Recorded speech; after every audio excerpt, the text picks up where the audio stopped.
ઉભો થયો તો અડધે પુલે પહોંચી ગયો ને યા બોલે ને સાહેબ આ તો દ્રૌપદીના ચીર ફૂટતો હોય, સારી હેકી બારી હે, સારી હેકી બારી હે. પછી ઓલો દુશાસન ગમે એટલા ખેંચે પણ અહીંથી પુરાય. એને કોઈ વેટ જ નથી કરવાની.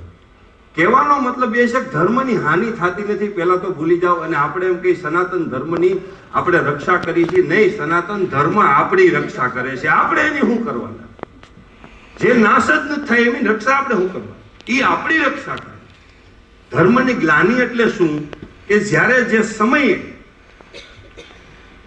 માણસને સત્ય ઉપરથી ભરોસો ઉઠી જાય, જે સમયે પરમ સત્તા ઉપરથી ભરોસો ઉઠી જાય, એ પણ સર્જાય કે ખરેખર સારા માણસોને એવું થાય કે ભગવાન જેવું હશે જ નહીં.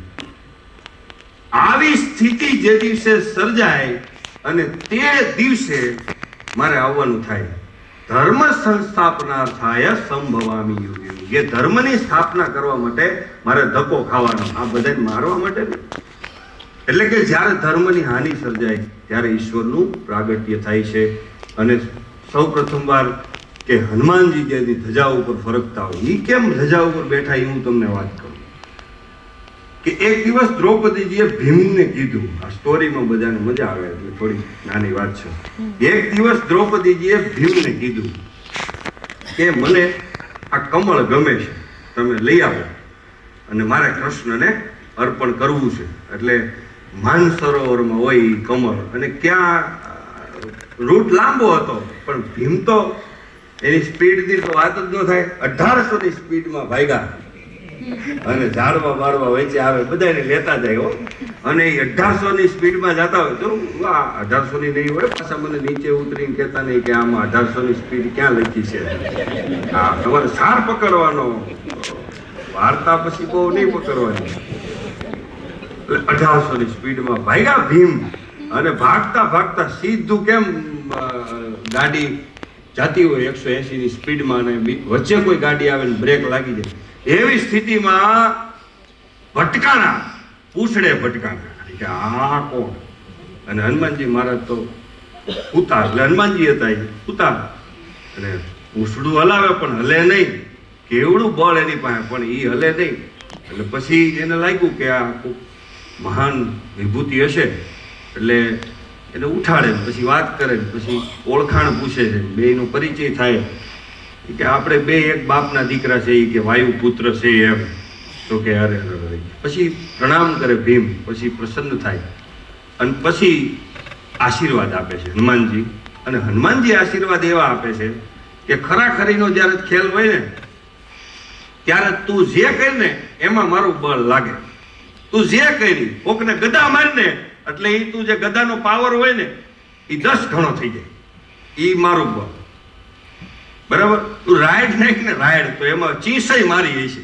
આવું એને વરદાન આપે હનુમાનજીએ.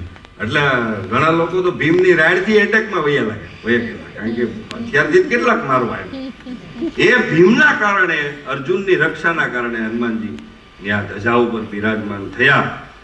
અને સૌ પ્રથમ વાર હવે અહીંયા મજાની વાત એ છે, જો હવે સામેના પક્ષમાં કૌરવો હતા, અહીંયા પાંડવો હતા.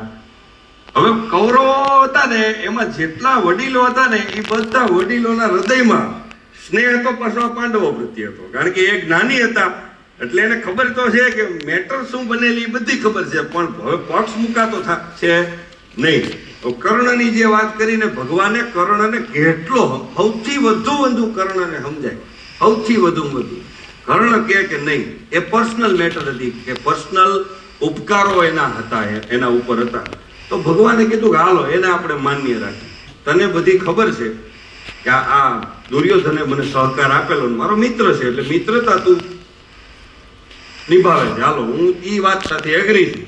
પણ તને ખબર તો છે ને એ ખોટો છે, એ કે એ બધી વાત સાચી, પણ હું તો એનો પક્ષમાં છું. એમ પક્ષ એ કે કાંઈ વાંધો નહીં, તું મારો પક્ષ ન લે તો કાંઈ નહીં, તું નિષ્પક્ષ થઈ જા, પક્ષ જ મૂકી દે, આવું છેલ્લે કીધું. પણ એ કઈ એને કર્યું નહીં. એવી રીતના ગુરુ દ્રોણ હતા. ગુરુ દ્રોણ કૌરવોને પાંડવોના શિક્ષક, ટીચર, બેયના ટીચર. સમજો તમે શું કામ જરૂર છે? હું જ્યાં સુધી સમજો છું ત્યાં સુધી દુનિયામાં તમને એજ્યુકેશન, તમે દેશ વિદેશમાં જાઓ તો તમને મળશે પણ હું તમને એમ કહું કે આ એક જ વસ્તુ એવું, તમારી પાસે ગાડી હોય રોલ્સ રોયસ અને 150 ની સ્પીડમાં ગાડી ચાલતી હોય, પણ તમને ખબર નહીં કે ક્યાં વાટ મારવી અને ક્યાં કઈ દિશામાં જવું, તો ગાડી હું કામની, હાંકવા વાળો હું કામનો, અને સ્ટેશને પહોંચે કે ન પહોંચે એની ગેરંટી શું? આ મત પ્રમાણે, મહાપુરુષોના મત પ્રમાણે કહું છું કે એકલવ્યનો અંગૂઠો કાપ્યો અને ગુરુ દ્રોણે એમ કીધું કે મને અંગૂઠો તું ગુરુ દક્ષિણામાં આપી દે. તો હવે આને સ્ટોરીને થોડીક આપણે રિવેસ કરીએ.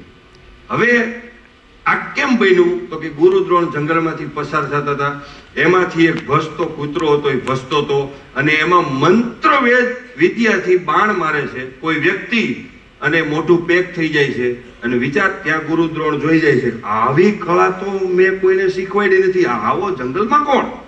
પછી વેઇટ કરે છે અને એકલવ્ય આવે છે, પૂછે છે ભાઈ ક્યાંથી શીખો? તો કે ગુરુજી પ્રણામ, હું તમારી પાસે શીખો. કે મેં શીખવાડ્યું જ નથી, તું મારી પાસે શીખો કે? કે શીખો તો હું તમારી પાસે આવ્યો હતો પણ તમે મને ના પાડી હતી તો હું નહીં શીખવાડું. હવે ના પાડી હતી એનું કારણ એ હતું કે કોઈ પ્રાઇવેટ શિક્ષક આમાં બેઠા હોય ને 8 કલાકનો સમય આપી દીધો હોય, ભાઈ હું પ્રાઇવેટ આનું ટ્યુશન ક્લાસ લઉં છું, પછી કોઈ જનરલ વ્યક્તિ જાય ના પાડે એ સ્વાભાવિક વાત છે. લાભે પ્રાઇવેટ હતા એટલે ના પાડેલી. પછી ના પાડીને પછી એને કીધું કાંઈ વાંધો નહીં, મને તું ગુરુ માને ગયા તો અંગૂઠો આપી દે. હવે જેને શિક્ષણ નથી આપ્યું અંગૂઠો માગી લે છે. શું કામ માગ્યો?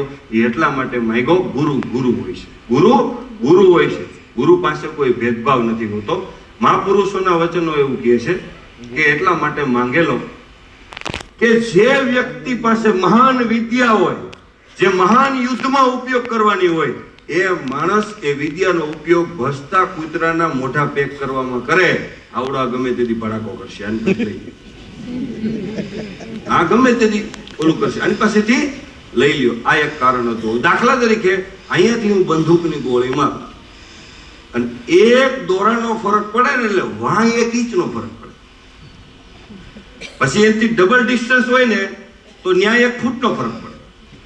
અહીંથી હું એમ વિચારું પાછળ ઓલા કાળા શર્ટ વાળાને મારવાના છે એટલે વાં ગોળી પહોંચે ને ત્યાં લીલા શર્ટ વાળો હોય,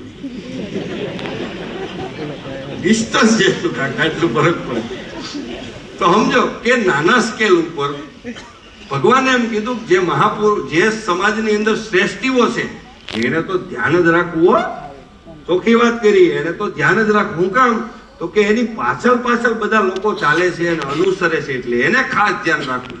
સામાન્ય વ્યક્તિ ગુનો કરે ને તો એને સજા થાય એના કરતા વકીલને ડબલ થાય, કારણ કે તમને ખબર હતી તો એ કર્યો એટલે.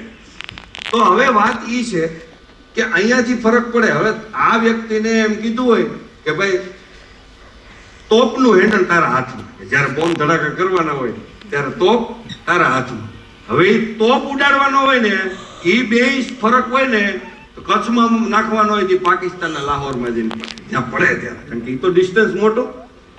કહેવાનો મતલબ એ છે કે ડિરેક્શનનું બહુ મોટું મહત્વ છે.